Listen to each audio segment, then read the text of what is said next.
Welcome to Gender Equality for Migrant Women in Canada, Reflections from the Middle of the Pandemic. We're going to get started in just a couple of minutes while we wait for everyone to join the session. We'll see you shortly. Thank you.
Good evening, everyone, and welcome to Gender Equality for Migrant Women in Canada, Reflections from the Middle of the Pandemic.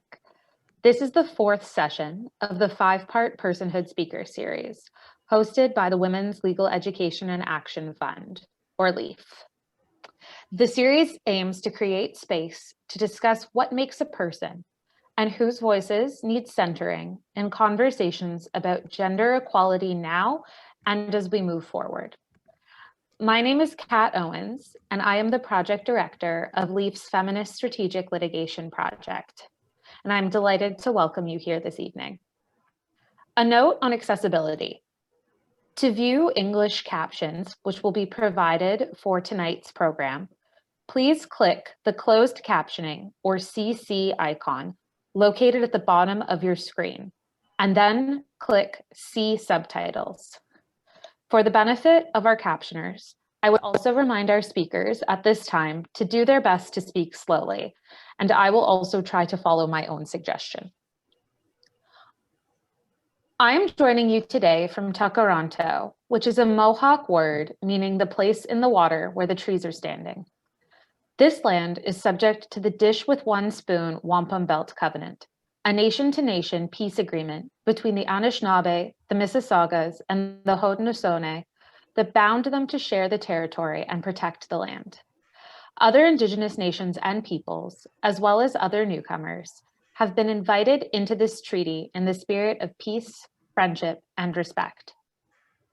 Our conversation this evening about migrant justice is also deeply connected to the recognition of Indigenous sovereignty and self-determination.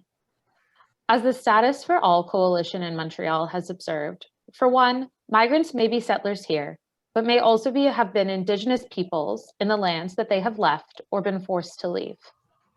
In addition, the same forces of colonialism and imperialism that underlie the Canadian state and its colonial violence contribute to a broader global system of displacement and to unjust migration laws and policies.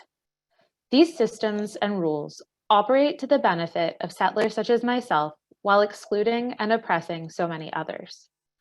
I look forward to learning more this evening about how migrant women and gender diverse people have challenged these systems and how others can take steps to challenge them as well. Now I would like to take the time to thank all of our sponsors, specifically our justice sponsors, CUPE National, UFCW Canada, Delaney Capital Management Limited, and BMO. and our partner sponsors, the Elementary Teachers Federation of Ontario, Koski-Minsky, and Cavalluzzo. I would also note for our Ontario Law Society of Ontario licensees that this program has been accredited for 1.5 hours of EDI under the continuing professional development requirements. It is now my pleasure to introduce the moderator for our session this evening, Min Sook Lee. Min Sook has directed numerous critically acclaimed feature documentaries, including Tiger Spirit, Hogtown, El Contrato, and The Real Inglorious Bastards. Min Sook's most recent feature, Migrant Dreams, tells the undertold story of migrant workers struggling against Canada's temporary foreign worker program. In 2017, Migrant Dreams was awarded Best Labour Documentary by the Canadian Journalists Association and received the prestigious Canadian Hillman Prize. Min Sook has received numerous other awards, including the Cesar E. Chavez Black Eagle Award and the Alanis Abomsawin Award for Commitment to Community and Resistance.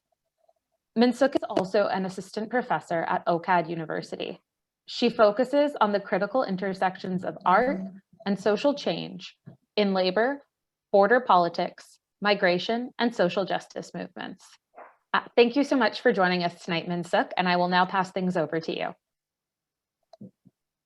Thank you, Kat, and thank you to you and to Leaf for organizing this panel. Let me begin by sketching out some of the key themes and issues that we're going to be speaking about. There's over 500,000 migrant workers in Canada, and they work in essential jobs that make this country run. They're classified as low-skilled, and most are Indigenous people of their countries of origin, Black, brown, or racialized. And they come from countries in the global South whose own economies have been ransacked through the combined impact of colonialism, imperialism, and global capitalism. Migrant workers in Canada work in farms as PSWs, as caregivers, and on kill floors. These are often called 3D jobs: dirty, difficult, and dangerous. The pay is low. Many work in sectors in which unionization is illegal. The working conditions are hard, and there are many reports of abuse that range from living conditions that are unsanitary and unfit for humans to non-payment of work, abusive treatment, and racism. Migrants are only permitted to work in Canada through closed work permits. This means they're tied to one employer. This creates an extreme level of inequality between the boss and the worker. As a migrant worker in Canada, your job and status in the country depends on whether or not your boss likes you, approves of your work performance. So your ability to advocate for yourself is compromised. If you speak out, you're out of a job. Sending workers back home is a routine exercise of power in Canada's migrant worker program. Speak out, lose your job. Without permanent immigration status, workers are made vulnerable to exploitation. Canadian laws create vulnerable conditions for migrant workers, in particular, women and gender diverse people. Program rules and supports, if there are any, assume the worker is male identified and overlook gender specific needs or lives.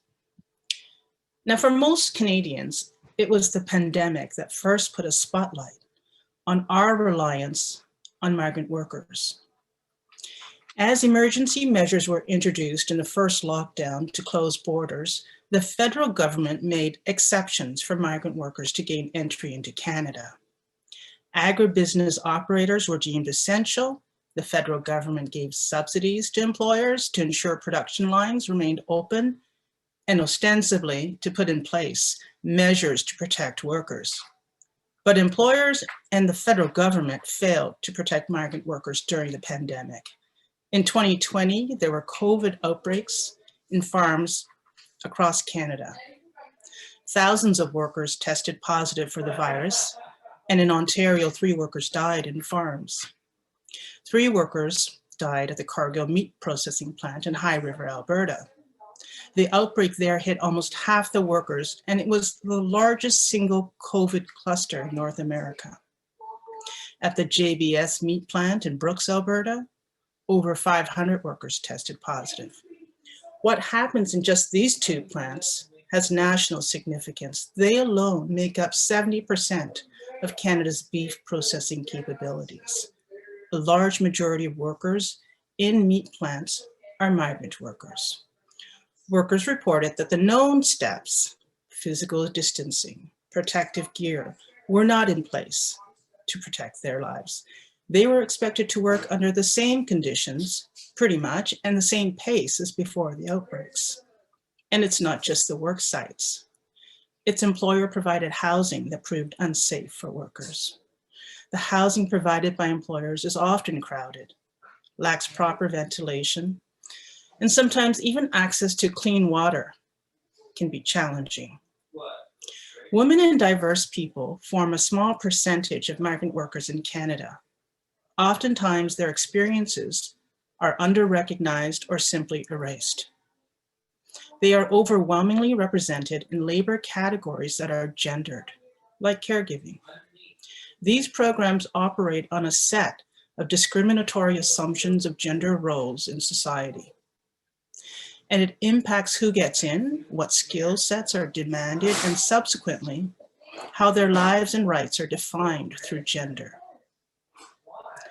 Today, we're going to talk about the experiences of migrant women and gender diverse people in Canada with a focus on what's happened during the pandemic to better understand the kind of activism that's taking place on these issues, and to look at how Canada's laws that apply to migrant workers construct vulnerability, enact gender discrimination, and inform immigration policies. I'm really pleased to be joined by three longtime activists who work in these areas: Avvy Go, Evelyn Calugay, and Harsha Walia. Let me tell you a little bit about their backgrounds. Avvy Go is the clinic director of the Chinese and Southeast Asian Legal Clinic. Avvy has published articles in various publications dealing with a variety of subject matters, most notably legal and policy issues affecting immigrants and racialized communities. Apart from her legal practice, Avvy spends much time doing community organizing and advocacy work. Thanks for joining us today, Avvy. Thank you for having me. Evelyn Calugay. Evelyn has been organizing at the grassroots level of the women's sector in the Filipino community as a volunteer and founding member of PNI, a not-for-profit grassroots organization for migrant and immigrant Filipino women. Welcome to the panel, Evelyn. Thank you very much. And Harsha Walia. Harsha has organized in grassroots migrant justice, anti-capitalist, feminist, abolitionist, and anti-imperialist movements for 2 decades. Trained in the law, she's the past project coordinator of the Downtown East Side Women's Center and current executive director of the BC Civil Liberties Association. Welcome to the panel, Harsha. Thank you for having me. Oh, yes. And I'll begin by asking each of you to talk about this question. Migrant women and gender diverse people in Canada live and work in a narrow space of limited rights, as I've outlined, of labor and human rights, and did so prior to the pandemic. But the impact of COVID on this group of workers has been disproportionately difficult. How has COVID impacted migrant women and gender diverse people that you work with? Avvy, would you like to begin? And then we can move through with yourself, and then Evelyn, and then Harsha. Would that be okay? Sure. Okay. Sure. I'll start. And thank you, Lee, for inviting me tonight. I must say that I want to share a very short anecdote. Many, many years ago, I don't want to tell you how many years ago, I worked one summer at Leave.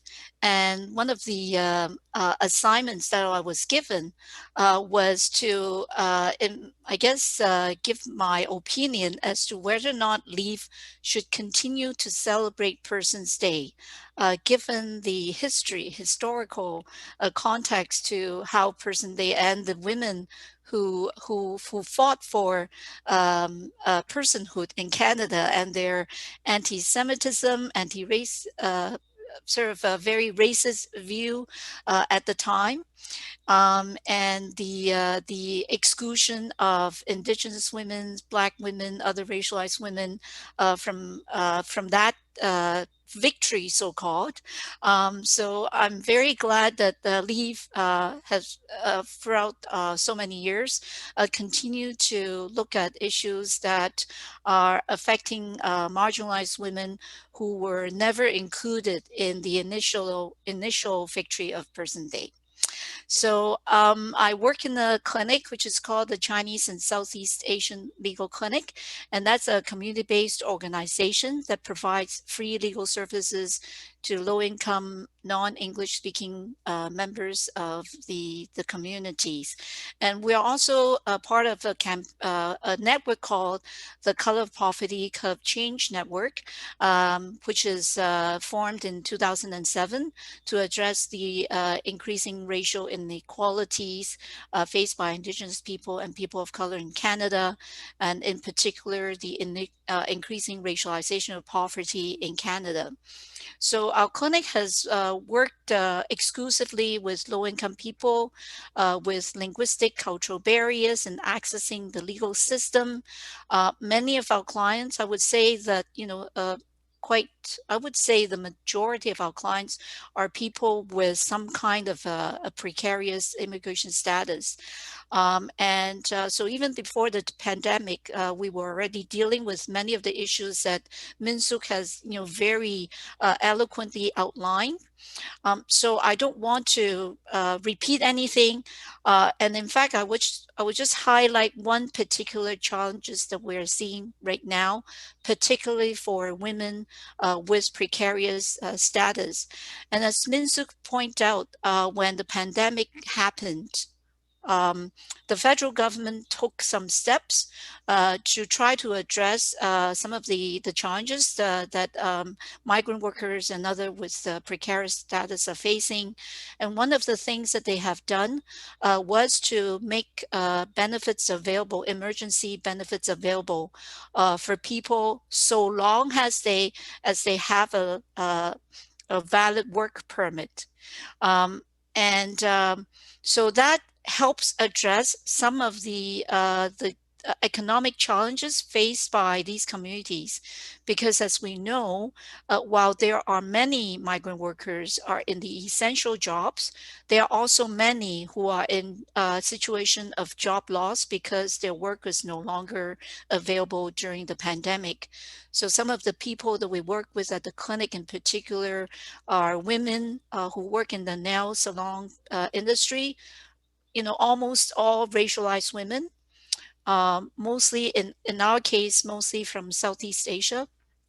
We also work with women in the massage parlor, also very much affected by the pandemic as well.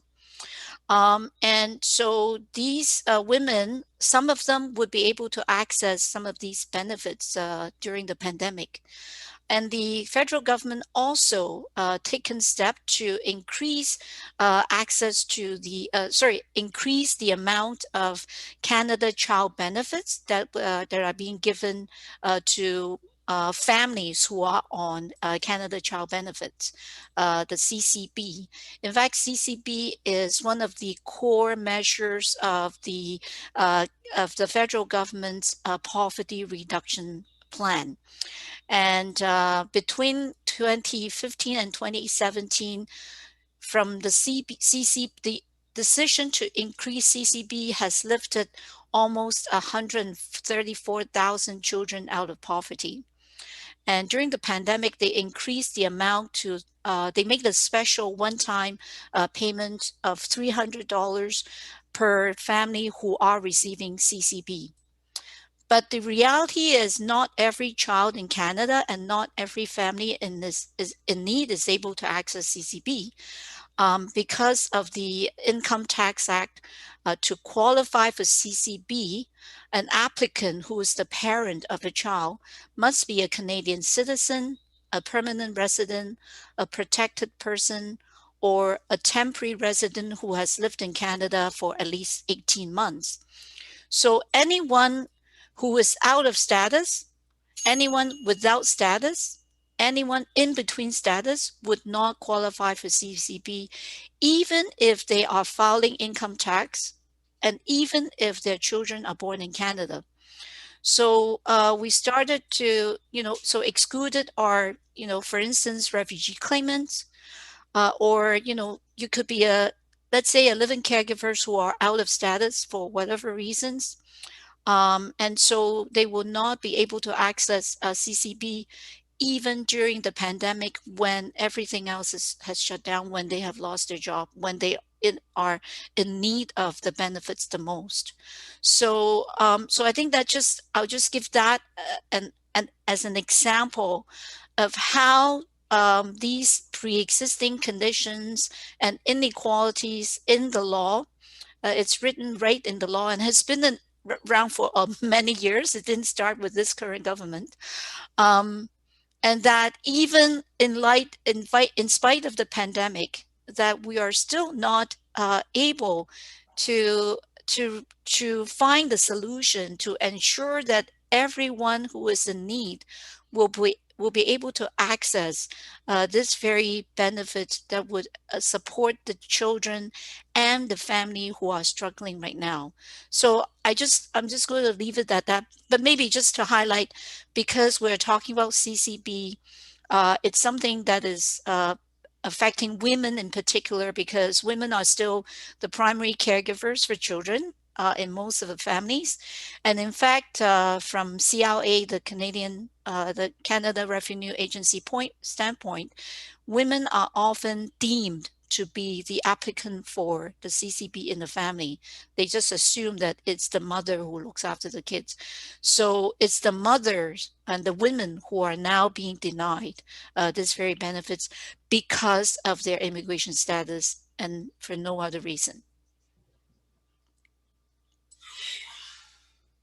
Thank you, Avvy. And I know you're working on a specific case and court challenge to that. So maybe later you can speak a little bit more about those details.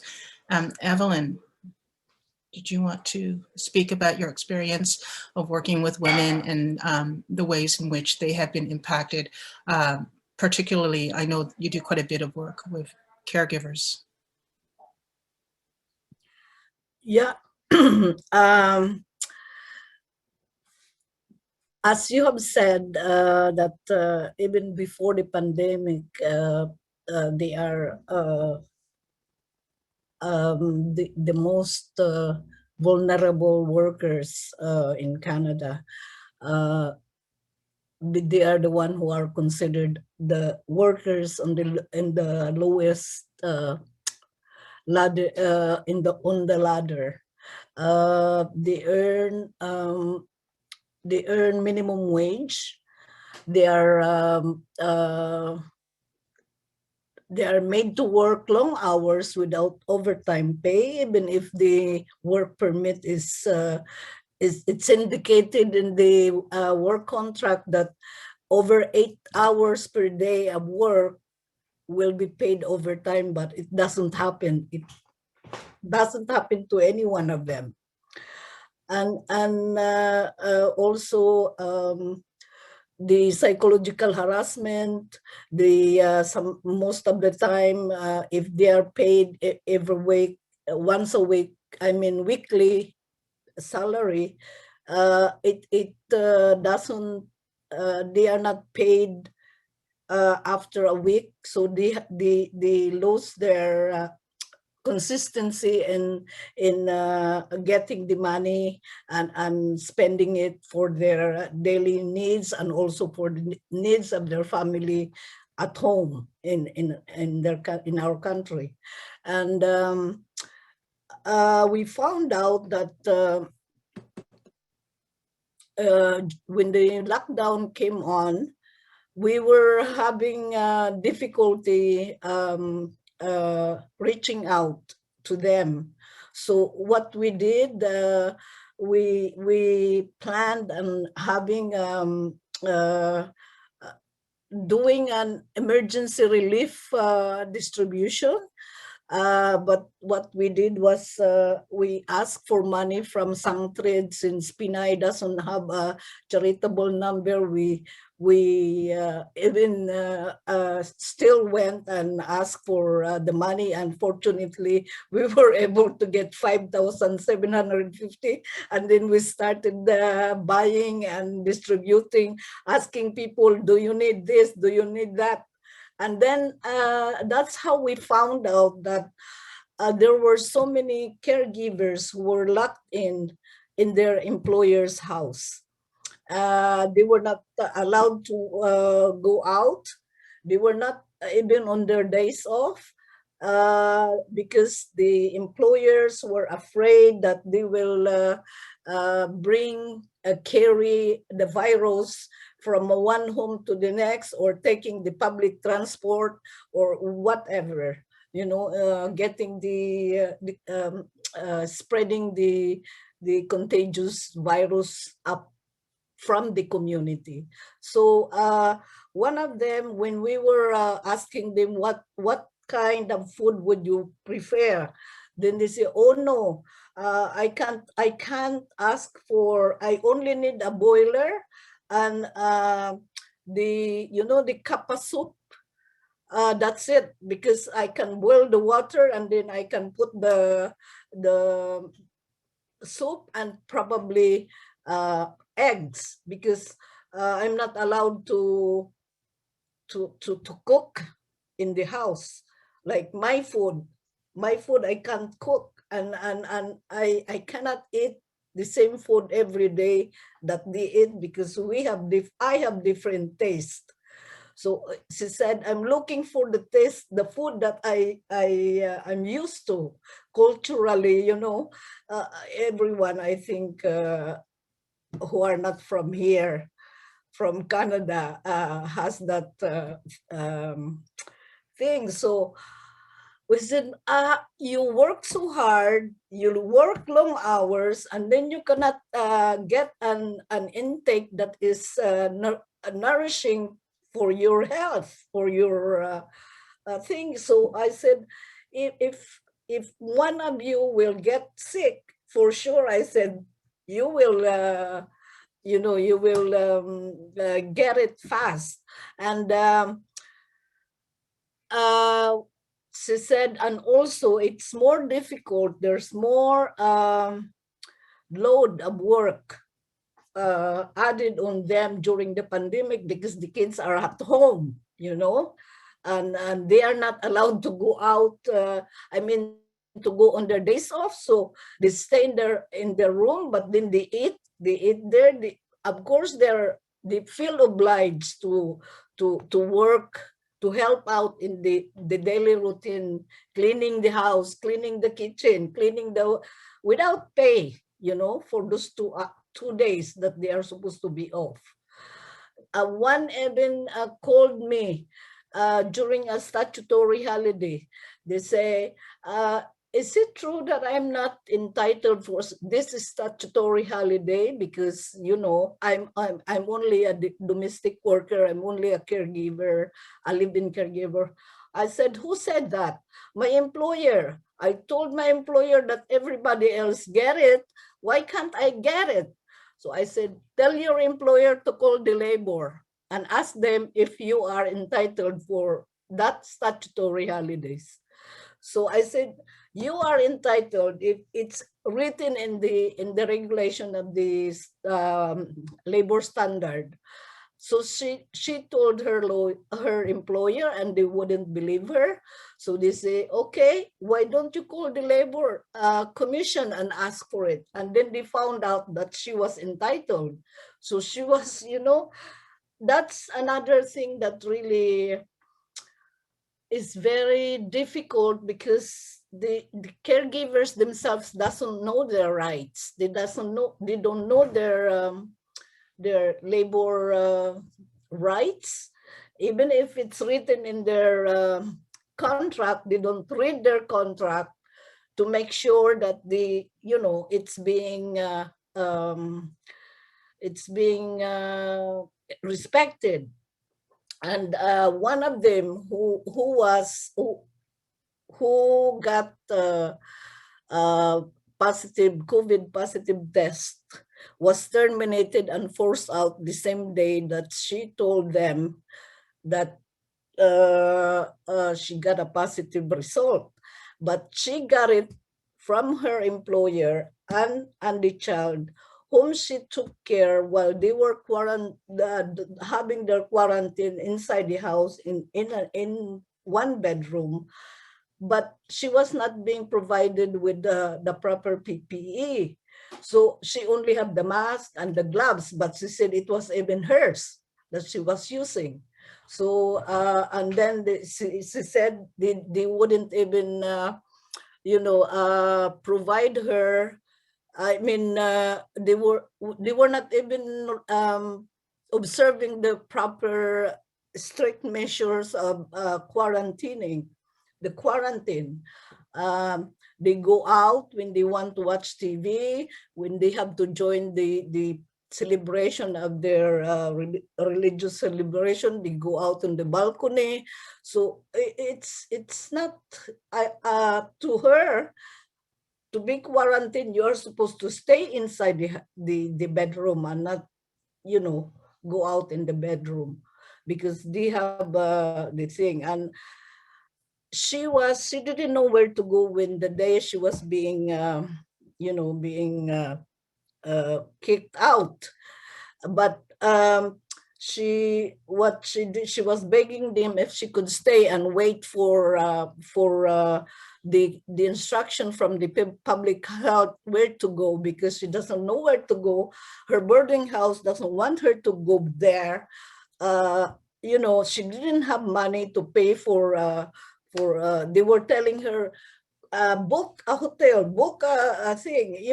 She doesn't know where, how to book and where to book. And so she was waiting for the public health to give her instruction, and they wouldn't get out, or we will call the police and my lawyer and all these things. If you don't get out now, you can wait outside for the call from the public health. So that's what happened. And then after that, because they called the police, she got traumatized. She's under counseling now, because she said every time she sees a police car, she gets so scared, her anxiety level goes up, and then she's always paranoid that maybe her employer is following her or watching her or whatever. She doesn't know. So she, on the first few months, she lost her. She couldn't sleep. She couldn't eat. She was really in a terrible situation. So now, at least she's safe now. She slowly it's coming back, but but that doesn't. I don't think anyone should deserve to experience that kind of life, of experience, incident. No, no one should, and no one should be treated and devalued so much. That kind of nightmarish experience and story that you've just shared with us is never told in mainstream media, is never talked about. During the midst of the pandemic, we heard a lot about the she-covery and valuing women's work in Canada's economy. But that discussion about the she-covery omitted migrant women as caregivers in Canada's temporary foreign worker program.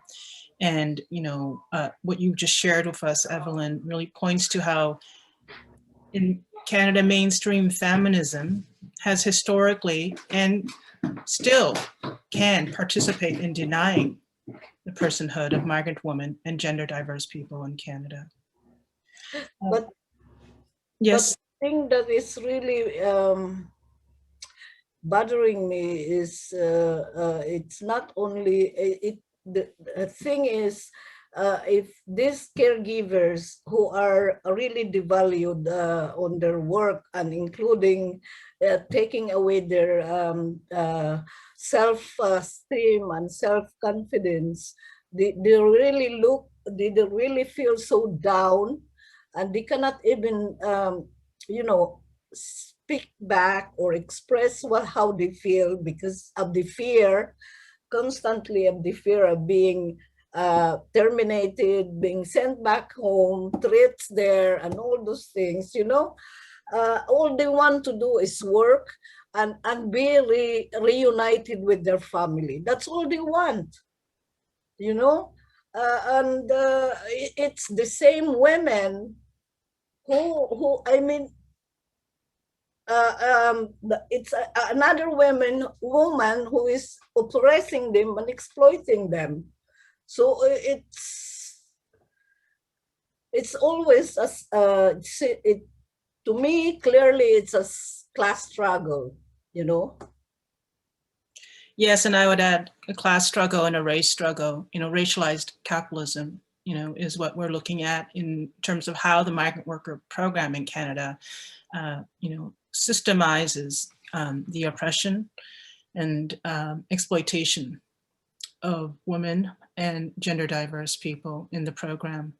Harsha, you have been working with migrant workers in Canada for 2 decades, and when the COVID hit Canada and the outbreak started happening in work sites, can you tell me a little bit about the kinds of stories that people were sharing with you and the ways in which the pandemic specifically impacted migrant women workers and gender diverse people? Sure. Thank you for that question, and thank you both so much for all the insight that you've provided. I just want to start by saying that I'm on territories that are different than those that we talked about earlier. I'm on unceded Coast Salish territories on the lands of the Musqueam, the Tsleil-Waututh, and the Squamish people. And in the context of, as Min Sook Lee laid out, in the context of thinking and acting on migrant justice and issues impacting migrant women and trans and Two-Spirit people, to really think deeply about Indigenous sovereignty as part of the struggle and how immigrant labor has continuously been exploited since the founding of Canada and has been part and parcel of the project of the settler colonial economy, right? So that exploitation is what has been needed to extract labor as well as continuously extract land. So these are inseparable processes that are built on each other. And of course, we're in the midst of Black History Month, and I want to pay respect because it's impossible, of course, to talk about migrant workers' struggles and specifically the struggle of migrant women without acknowledging the ways in which the struggle has been borne by specifically Black migrant women, African and Caribbean and migrant women. And here I'm thinking of the 7 Jamaican mothers who are domestic workers, who really are foremothers in the struggle, if you will, who fought gendered racism, who fought the gendered racism of the immigration system so many decades ago. And it's, you know, so much has not changed, right? So much has not changed when it comes to the status of migrant women. The names of these programs keep changing, right? It goes from live-in caregiver to, you know, from foreign domestic workers to live-in caregiver to caregiver program. And, you know, every year the bureaucracy kind of remakes itself. And as organizers and advocates and activists, you're constantly relearning bureaucracy and the fine print. But really the structure has not changed from a system of exploitation that is racist, that is capitalist, that is gendered, and, you know, continually extracts from these women. And so I just want to locate that history. I know we're talking about COVID and we're not talking about history, but I just wanted to take a second to honor and pay respect for the land and the labor and the struggles that come before. You know, and when I'm thinking about you know, the impact of COVID on migrant women and gender diverse people, and we were talking about this earlier, it's important to know you know, to think about the category of migrant expansively, right? Because part of it is the government creates categories of who's undocumented, who's a refugee, who's in what class of people. And people are often in and out of status in many different ways, even if they're not formally in Canada's temporary foreign worker program. And right now, for example, there's a hunger strike going on in the Laval Detention Center as we speak. And these are detainees at the Laval Detention Center, which is an immigration center, a migrant prison. And there's a COVID outbreak in that facility. And these are detainees who are on hunger strike right now because, one of the other sites of COVID outbreaks, in addition to farms and meatpacking factories, is prisons. And prisons include immigration detention centers. Prisons include also many migrant people who are being held on all kinds, whether immigration or criminal related charges. And so that is part of the story and part of the struggle of how COVID is impacting migrant women and gender diverse people is there's multiple regimes of criminalization and exploitation that are happening. And that is certainly one of them. And I know that, all across this country, one of the things that people, particularly those who are undocumented and out of status, are deeply afraid of is the ways in which COVID enforcement has generally ramped up, right? So with the kind of different regimes in different provinces, where if you're, out and you might get ticketed for breaking a provincial health order, depending on what that PHO is, it looks different in each province, that there's a huge fear of getting picked up and, your status, you being found out to be undocumented. And this is a huge concern. And, Butterfly, for example, which is a group that works with migrant sex workers, has been working hard to produce Know Your Rights guides because of the nexus of, criminalization of sex work, the COVID pandemic, and the criminalization of migration in general, right? So that really heightened fear of enforcement. So that's something that I wanted to mention as well, is the ways in which the kind of policing of the pandemic has really increased surveillance and fear for many migrants, in and out of status, migrant workers included, that has really created a lot of concern. So that's another piece that I wanted to mention in terms of COVID enforcement and also immigration detention. The one thing about the COVID pandemic that a lot of folks that I know have been noticing and talking about is the ways in which, and this goes to Evelyn, your point about how this is fundamentally a class struggle and a struggle around racial capitalism, as Min Sook, you pointed out, is the ways in which the border is closed to refugees, right? So asylum seekers are not allowed to come. So migrant women who are refugees, migrant women who are asylum seekers, migrant women who may be trying to come to reunite with their families, whatever their purposes are, whatever their intentions are, they are not allowed to come into Canada, right? With some minor exceptions. Largely, the border has been closed. This is another form of violence that, even though it's not happening within Canada at the moment, it's a violence that Canada is enacting. Yet, of course, at the same time, particularly when it comes to farm workers, but migrant workers in general, those visas are being processed really fast, right? And so I've been in conversations with people who've been like, hey, I really need to make a refugee claim. They're calling from out of the country, but I've heard the border's closed. Do you think I could get in as a migrant worker, right? And so that is one of the effects of the COVID pandemic, is people struggling to even figure out what journey they can make in order to even make it into Canada. And right now, of course, the Safe Third Country Agreement, which has been found to be unconstitutional, Canada is still fighting that in court as we speak. This week, it's at the Federal Court of Appeal. And this is essentially Canada's border wall, right? This is the piece of legislation that Canada signed with the United States in 2004 that basically makes it effectively impossible for refugees who are coming through the United States to make it into Canada. And so, Canada, Justin Trudeau talks about refugees welcome, but here he is yet again back in court justifying this horrific law that has been found to be illegal. And so that is also, I think, part of the struggle in the COVID-19 context for migrant women and gender diverse people, is how to even assert their rights, right? How to even come to Canada. The last thing that I'll say in here will echo and really reference and suggest people look at the really good and important work that the Migrant Rights Network has been doing with care workers and farm workers. And in fact, recently they just released a report that was national in scope So I'm based in BC, but they're looking really national in scope at migrant care worker exploitation during the pandemic specifically. And what they found, as we've heard already, is that it was horrific, right? So all of the kinds of abuses and structured vulnerabilities that predate the pandemic were exacerbated during the pandemic. And that really, that gendered, that manufactured gendered vulnerability, right? There's nothing inherently vulnerable about care work or migrant work. It's made to be vulnerable because of state policies of indentureship and restrictions that really force people into precarious positions. But, you know, so this was a report that was based on anonymous surveys that caregivers provided to MRN and different member organizations across the country.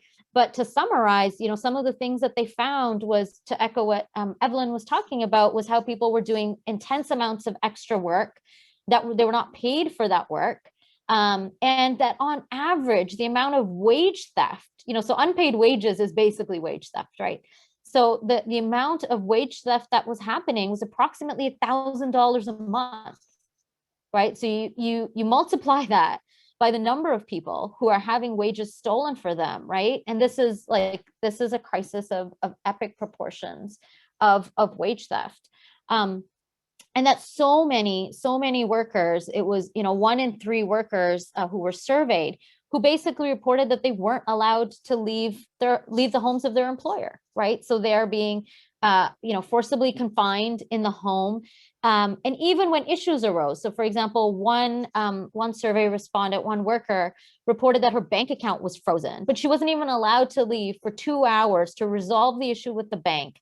And as a result, she was unable to send remittances to her family for 3 months, right? And anyone who works with migrant workers knows how significant and how important and how central the issue of remittances is to people's lives, right? That is you know, it's not the main, it is a central reason for why people leave, is care for their family. And as Evelyn was saying, right, family is such a central part of what people are thinking about day in, day out. And to be blocked from leaving your home in order to resolve an issue that would not allow you to send your remittances home is really, you know, is really a significant issue in the lives of people. Many people also reported losing their jobs during COVID and having to, you know, being forcibly moved out, which is essentially an eviction. So being evicted both from your job and being evicted from your home at the same time, trying to find new work, trying to find new housing, all the kind of bureaucratic hurdles of trying to do an LMIA, which is a labor market impact assessment, you know, trying to access EI, all the struggles with whether your SIN number has expired or not, whether you qualify for CERB or not, which is another issue, you know, whether you qualify for CERB or not, if your SIN is valid or not, if your work permit is expiring. For a lot of migrant workers, of course, you have to fulfill the 24-month requirement. So if you've been forced out of your job, being worried about whether you'll be able to fulfill that. So just everything about the system becomes amplified and has become amplified in the context of the pandemic. And I'll quote here from Harpreet Kaur, who's a migrant worker, who's a member of the Caregiver Action Center. And, you know, she says, quote, "Without full immigration status, migrants like me don't have the power to protect ourselves in COVID. It is fundamentally unfair," right? And I think that's the crux of the issue, is that everything that has become amplified in COVID boils down to these core demands that migrant workers, including migrant caregivers, including migrant women, whether they are in any of the care, you know, any of the TFWP programs, any of the formal work programs, or if they're undocumented, or if they're refugees, really it comes down to full immigration status, full labor rights, full labor protections, safety protections, the right to unionize, the right to collectively bargain, the right to access public services. All of that is core to fighting these vulnerabilities. And the last thing that I'll say, and it's related to this, is, you know, now as the vaccine rollout is happening, another key issue in the COVID pandemic is free and accessible vaccine access for everyone who may have precarious or temporary or undocumented status, right? So there's also the Vaccine for All campaign that I would encourage people to learn about and check out and sign. It was just launched this week with hundreds of organizations signing on, which is to ensure that, you know, as some of us may breathe kind of sighs of relief that the pandemic is ending, we're in a vaccine global apartheid, and a global apartheid will also play out locally. unless we ensure that everyone has equal access to the vaccine and is able to access that without, regardless of their immigration status. And so vaccines for all and status for all, I think, is also, is, maybe I'll leave it at that as like one of the central demands in the current moment of the pandemic and beyond.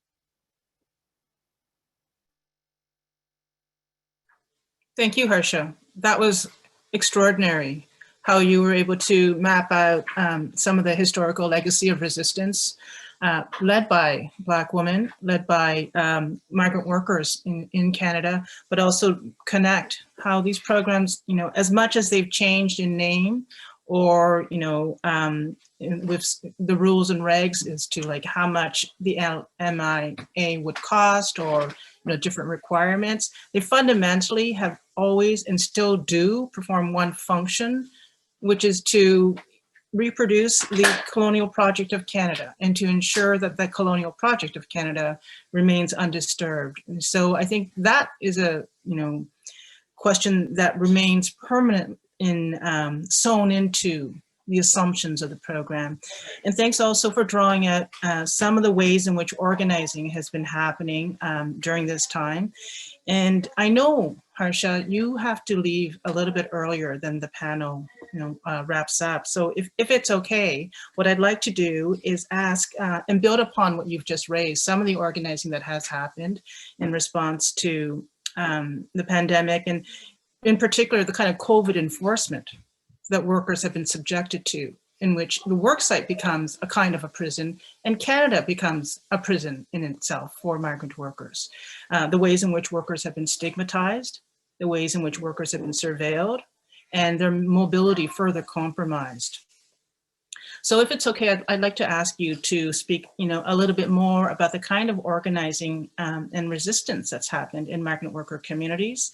And you point out the connection of how, you point out the feature of how status is so permeable between being a worker in Canada with a temporary permit to work and then being a non-status worker. Like these two, positions are often, very tied together because our program ensures that people will often slip in and out of status by confining their mobility and confining their rights.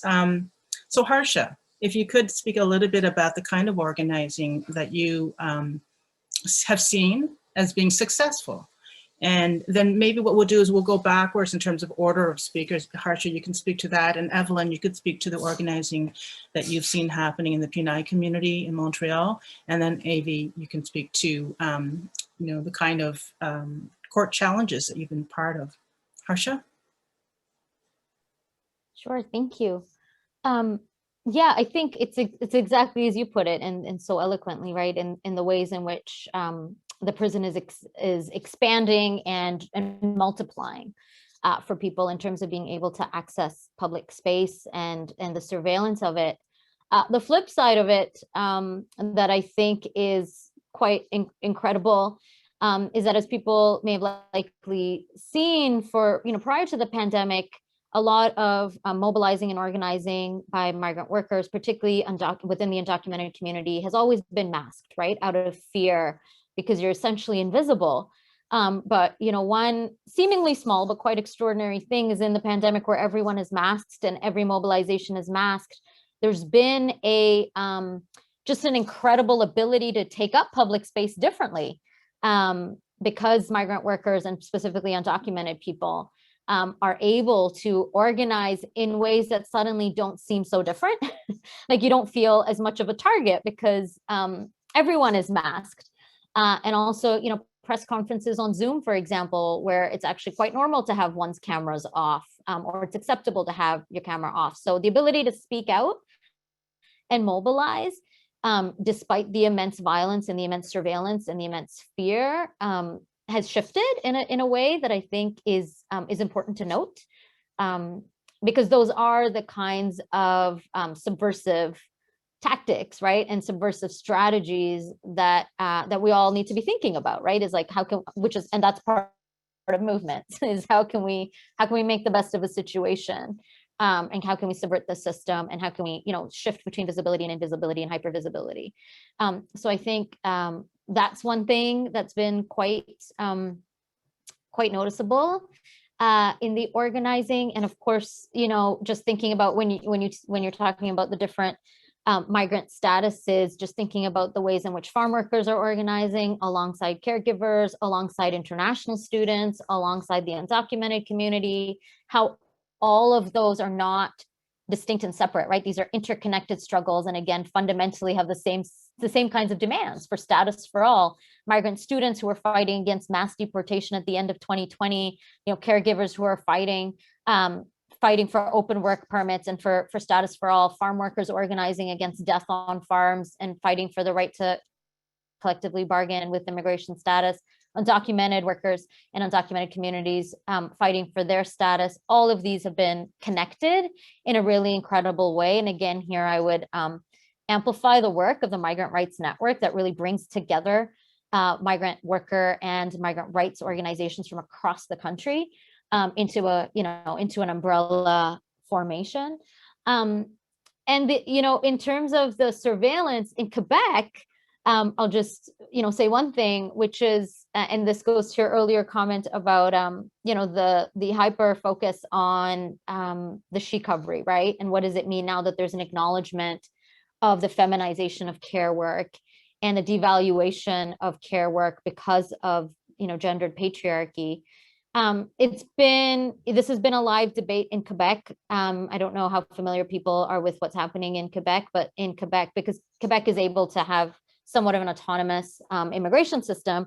So Canada and Quebec signed an immigration accord where the guardian angels, as they're called, asylum seekers and refugees and refugee claimants who are working in direct service in healthcare and is seen as the kind of essential workers during the COVID pandemic, are being given a pathway to citizenship in Quebec. And so, this has been in the works since the end of 2020. It's a significant victory.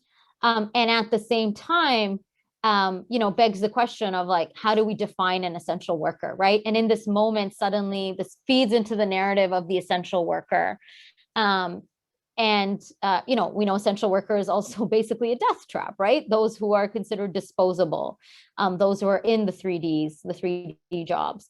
What does this mean for other people, right? Because many kinds of work and all kinds of work that migrant workers do is essential and is in low wage work, right? All of it's in congregate settings, grocery stores, domestic work. These are all equally essential and equally dangerous. That's both a victory in terms of organizing and mobilizing in the context of the COVID pandemic, and despite high surveillance. And also what's really, I think, inspiring is that the mobilization has continued and people have not been divided. So those who have access to citizenship now under this accord and this proposal are fighting alongside others, right? So they're not saying, okay, well, I got status, so I'm done. And that's part of the process of mobilizing, right? Is it transforms us and it transforms our responsibilities and connections to each other. And that's what I think is so empowering. And in this, in terms of this work, I would recommend folks check out the work of Solidarity Across Borders in Montreal, who are really furthering the fight for status for all workers, all migrant workers, all undocumented people in that province. And to see how, to continue to keep your eyes on how you can support that. And they're also supporting the hunger strike that's going on right now that I mentioned earlier. Thanks, Harsha. I hadn't heard about what happened in Quebec with the securing the pathway to citizenship. And that is a victory, and we should always be celebrating victories in this struggle. But no doubt that pathway to citizenship and status is tied to their employer, because all pathways are.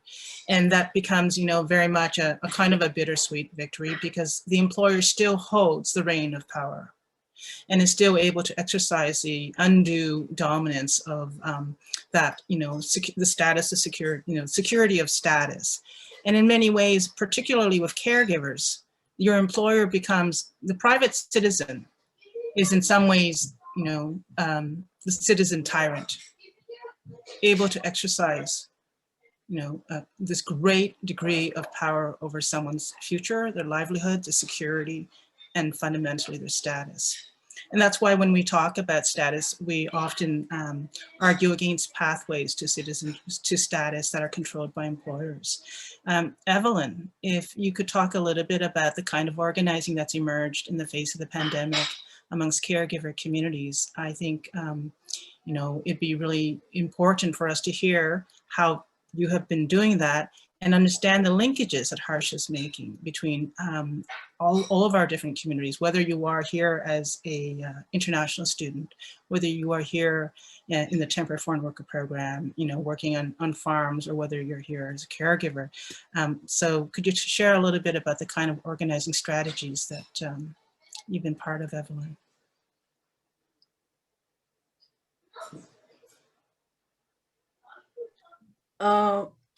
I have been working on the ground all the most of my volunteer work with Pinay, and we have to start educating them or giving workshops to them on their rights, because they don't know anything when they come here. They arrived here, they don't know where do they get their Medicare card, where their health card, where do they get the SIN number. So and also navigating around the city where to go.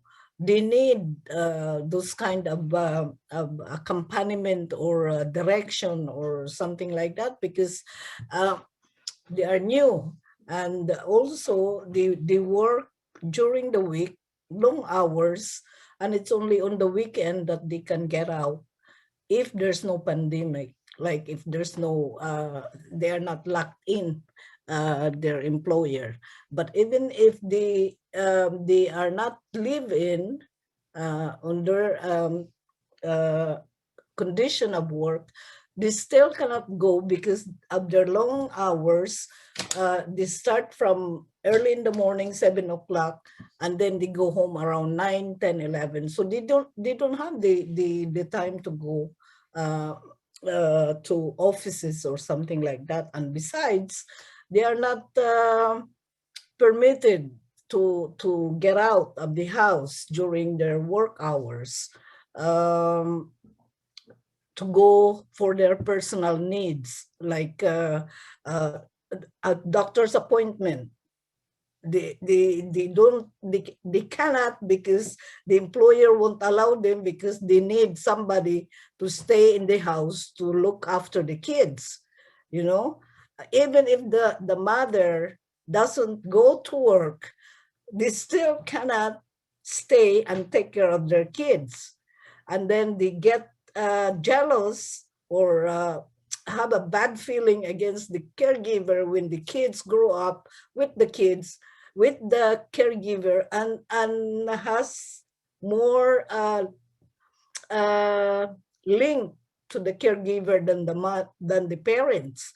Like if the caregiver is leaving, the child will run after the caregiver instead of, you know, being happy that he will be or she will be with the parents. But it becomes also a conflict there between the caregiver and the mother and the parents, because the relationship has changed. The bonding between the child and the caregiver is stronger than the parents. But the parents doesn't understand that. It's the emotional that you know,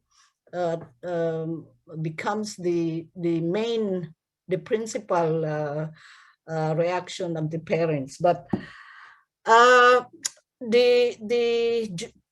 that's why we really have to give them the workshop and education, because to us it's an empowerment to them if they know their rights and they know how to, you know, how to defend their rights, and how to, because they don't, I think even in expressing themselves, they have difficulties trying to express themselves with their employer. Also, they are overcome with fear before they even speak or discuss something to their employer, because they already have the negative thinking ideas that they won't be able to get it because they cannot be understood properly, the way how they will explain it to them, to the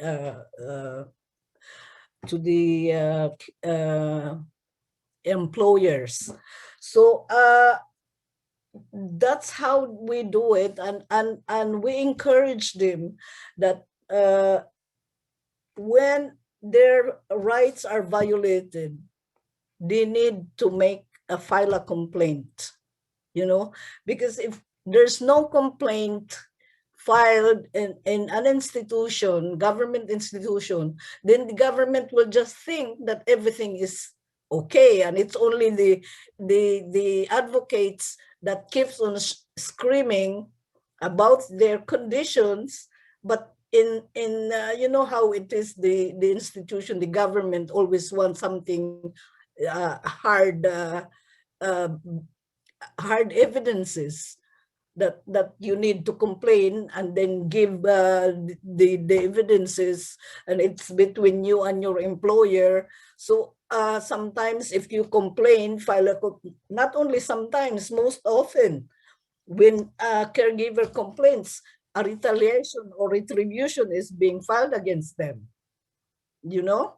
So the more these caregivers or these workers who are isolated, vulnerable, doesn't know anything, doesn't have any tools to protect themselves, you know,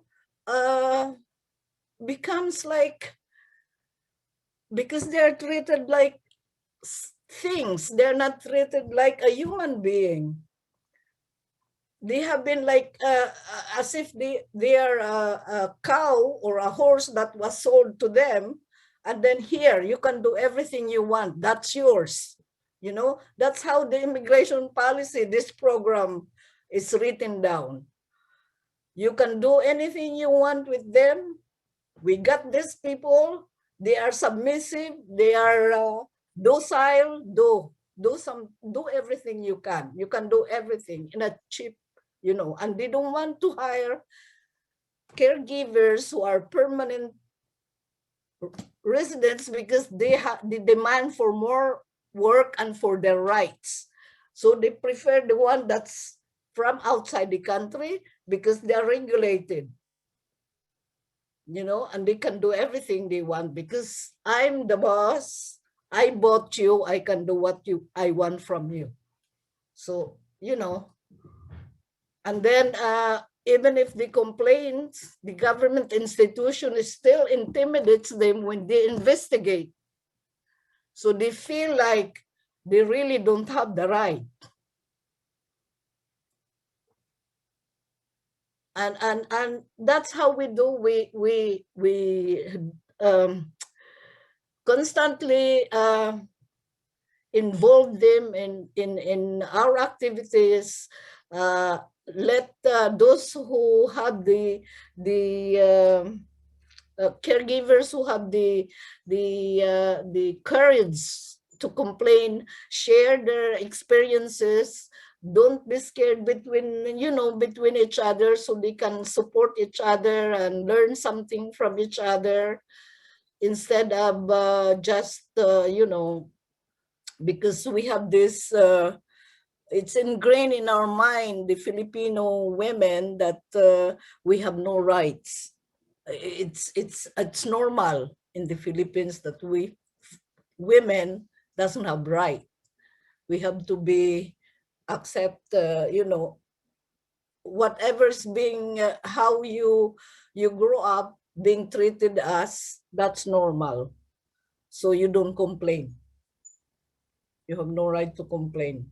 So that's how we have to get them involved, but it's so difficult because of their time constraint. They only have the days off on the weekend, and then they have to go to take French course. So they have the Sunday to go to church or do something personal, and then the rest of the week they have to be with their work. So it's a painstaking job for us to really empower these women. And we don't have strong support from the society. When we have campaigns like at least increasing the minimum wage to $15 an hour, because if you divide those the 8 hours pay that they get every day, divided into how many long hours, how many hours they work for the whole week, they end up only getting $5 an hour probably, you know.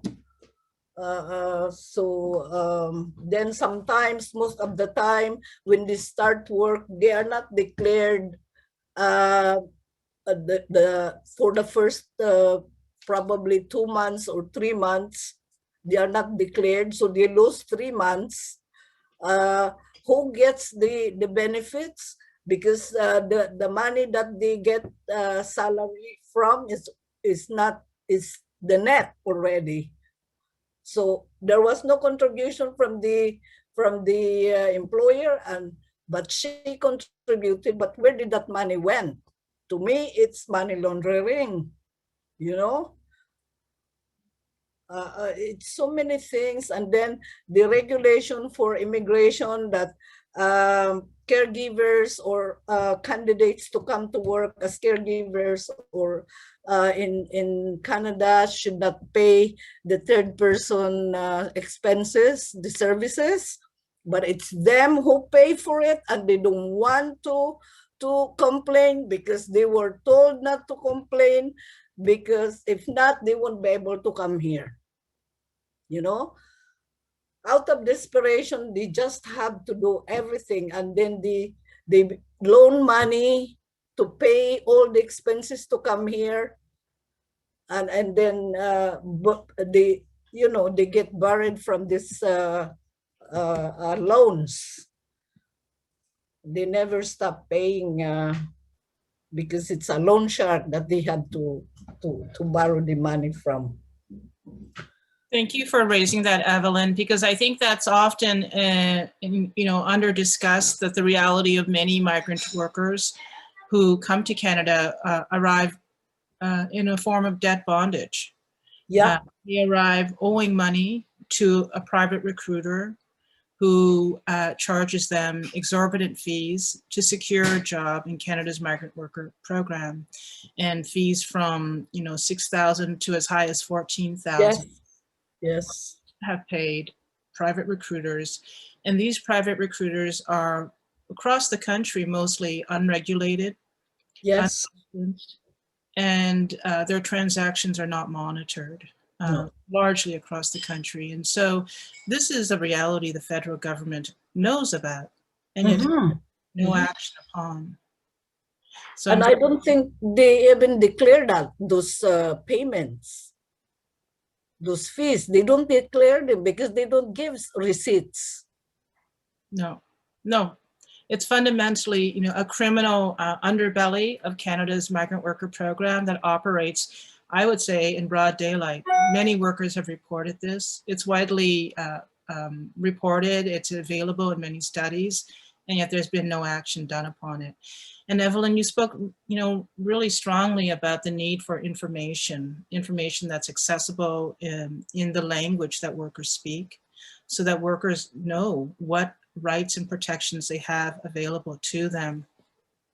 And in many ways, what happens is the fear of being deported, the fear of being, kicked out of the country is what's used as a kind of a sword hanging over workers' lives, right? It's their deportability that makes them a valuable worker for employers, right?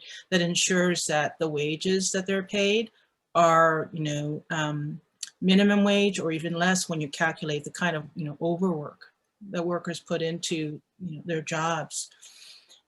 So, recognizing the challenges that you laid out there, the kind of fear and also the ways in which workers are restricted just by sheer, overwork, but also by having to pay back a private recruiter. That kind of pressure is a constant drumbeat in workers' lives. And I've seen workers live and work under a great deal of stress, knowing that if they don't pay that, fee back, that there's family back home that will be responsible for that. Yes. It's really a form of a kind of a fiscal terror that workers have to live under. So Avvy, I wonder if you could talk a little bit about some of the organizing that you've been part of in Toronto. You were talking at the beginning of our panel about the child tax benefits and how migrant women and women without status, different, status locations are unable to access, child benefits. And I know that you're part of a case that's been challenging those limitations. Can you speak a little bit about that? Sure, and I think that what we have heard tonight is that there are so many different challenges facing migrant workers that I mean it's impossible to cover all of that in the short time that we have, and interestingly, in a way, the pandemic gave us an opening that we've never seen before, that there are in fact more attention being paid to this issue now. I remember when the pandemic first started, when I guess the lockdown first began in Toronto, in Ontario. I actually wrote an op-ed in the Star talking about the hidden and not so hidden casualties of the COVID-19. The not so hidden ones are the homeless people at that time, because the streets were empty, so the homeless were suddenly becoming visible. But at the time, still, the issues facing migrant workers were still very hidden. We were seeing it at the clinic. We started to talk about the lack of access to CERB EI benefits because at the time we were not even sure if people with a work permit will be able to get CERB. But then I think because of all the COVID cases, the media coverage, the campaigns, and in fact, at some point, one of the polls that were done shows that over 90% of Canadians support giving status to all migrant workers, and the similar amount of support to make all benefits equally accessible to migrant workers. So I think that really it's the irony of the whole thing, that as difficult as the situation is, in fact, it has opened up a space for the migrant workers, advocates, and others to talk about this issue, and in fact gaining support among the general population. So we are focusing on, our clinic is right now focusing on one tiny aspect of this struggle, and that is the access to the Canada Child Benefits, which despite all the, the positive things that we're talking about, the government making changes, providing access to benefits, granting status to some migrant workers, they are still not making any change to the child tax Canada Child Benefits. It is still being denied to people with precarious immigration status. Most of them women, almost all racialized because of just the nature of immigration pattern to Canada. So we have filed, notice of constitutional challenge on behalf of 3 women, and the matter is before the tax court right now. We're basically arguing that the denial of the CCB is a violation of these women's rights and their children's rights under the Canadian Charter of Rights and Freedoms, and also a violation of Canada's obligation under the Convention on the Rights of the Child. So at the same time, we are also launching some kind of a campaign, and I see that Kat has already put that up there, like, this is the link to our campaign. on our website. We encourage all of you to write to your MPs and to the Prime Minister, to the Finance Minister, to get them to change the law. They shouldn't have to wait for the court to make a ruling on this. And in fact, as I just mentioned before the session start, we have been, trying to push the MPs to do something about it. And one of them responded to say that, well, sorry, I can't do anything now because now the matter is before the court. So, and I told him that, well, you can always settle with my clients. I don't have to go to court, and just, grant the appeal. So you can start changing the law. Like, I'll be very happy if I don't have to spend the next month preparing and arguing this case. So don't give them the excuse, right? Make sure that you write to them and push them on this issue. And it's just one, honestly, once again, one of many examples of how the law treat people differently because of their immigration status. And we create the marginalization by virtue of that lack of status. And then we deny them access to benefits when they need them the most. So it's all very convenient. So I think that, finally, just to, I guess, emphasize some of the points that I made before is that this is really the time to do it. Like, this is the time to advocate, not only because of the 90% of Canadians who are supporting us, but because we are talking about the budget right now, and because there's going to be an election very soon, right? Some people are talking about the spring, some people talk about the fall. Regardless, I think the Trudeau government wants to show that, where are they getting the votes? They're not going to get the votes from the conservative. They are trying to get the votes from the progressive side. So, so I think this is the time to push for progressive policies, whether it's in the form of, regularization for all in Canada, or in the form of accessing, opening up the access benefits for all. And, plus the whole host of other things that I think the other two speakers have mentioned as well. So this is really the right time to push for all of these policies. Thank you, Avvy. And thank you for identifying this particular political moment as being so potent for a time for change, because without a doubt, change in Canada's migrant worker programs is so long overdue. Now, we don't have a huge amount of time, but I would like to see if we can squeeze one question in from participants attending this. I'd really like to, let me see if I can take a look at some of the questions that have been raised. There's a question about the path to unionization for migrant caregivers. Is there one? And how does that go about? I wonder whether,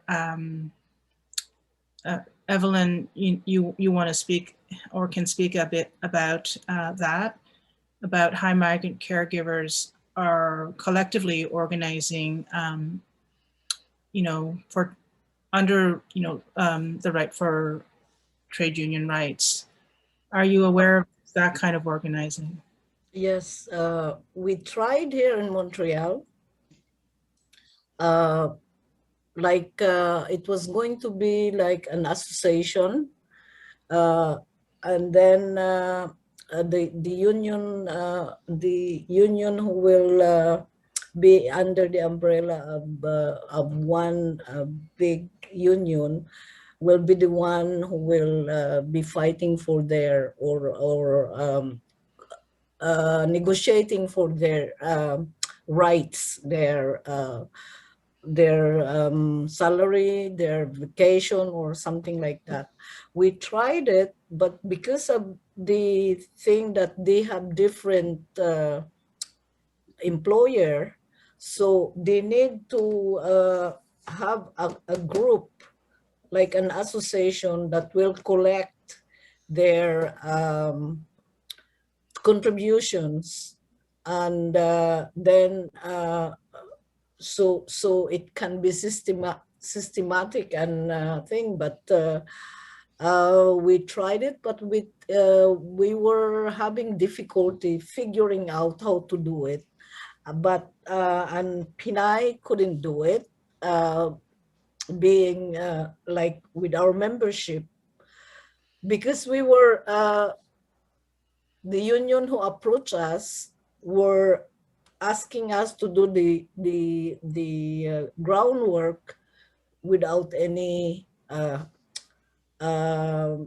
subsidy of the resources. And Pinay doesn't have any money. We are all volunteer.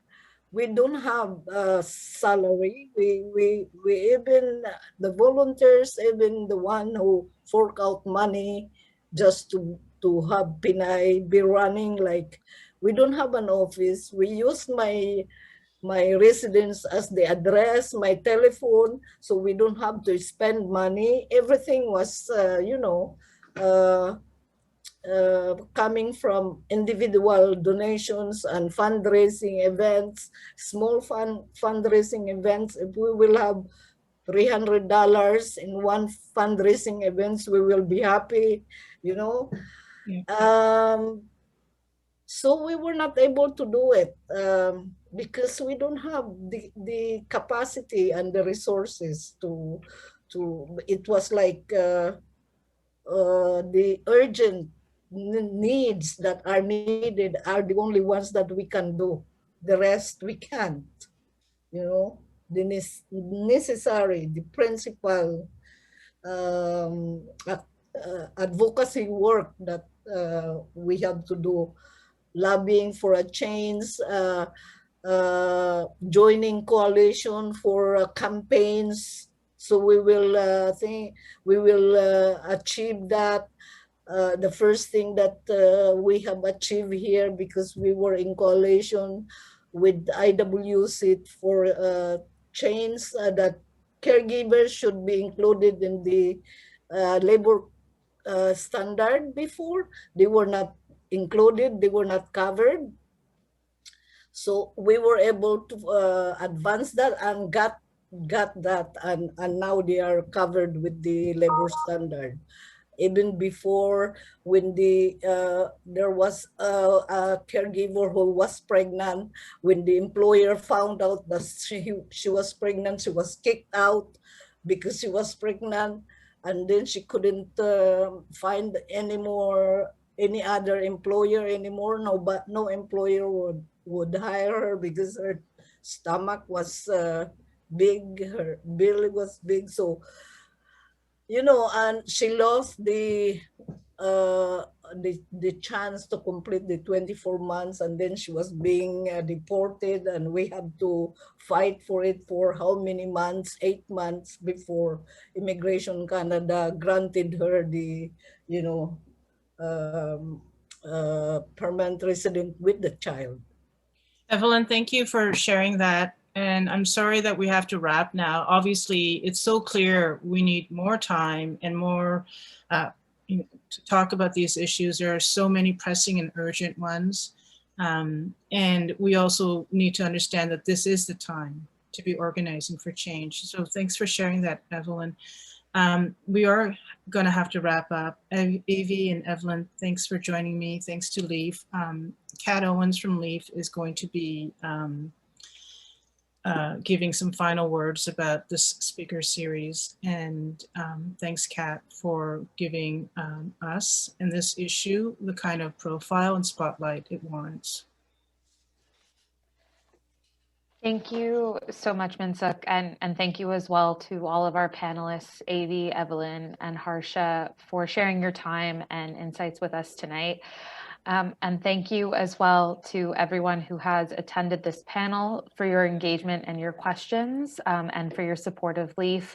I do encourage you to take a look at the links that have been shared in the chat so that you can find ways to support the organizations that you've heard about here tonight and the really important work that they're doing. And thank you as well to our closed captioners and to the folks at Neolay for your technical assistance to make this panel accessible and to run smoothly from a technical standpoint. Thank you as well to Megan Cameron and the other amazing staff at Leaf National for organizing this event. And finally, thank you again to our sponsors who support our work. And just one final point, as I mentioned at the beginning, this panel was the 4th session of Leaf National's 5-part speaker series on personhood. Our final panel will be about trans inclusion and feminism and will be taking place at the end of March. We'll be sharing details about this panel over the next few weeks on our social media and through our email listserv as well. And we hope to see you then. Thanks so much, and everyone have a great night.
Thanks, Perry, for making sure that we were able to do our debrief. Appreciate it. So yeah, thank you so much, everyone. I thought that was a really great discussion, and I really appreciated hearing from all of you, but I'd be curious to get your thoughts about how it went as well. Where's Min Sook? Oh, where did she go? Maybe she forgot.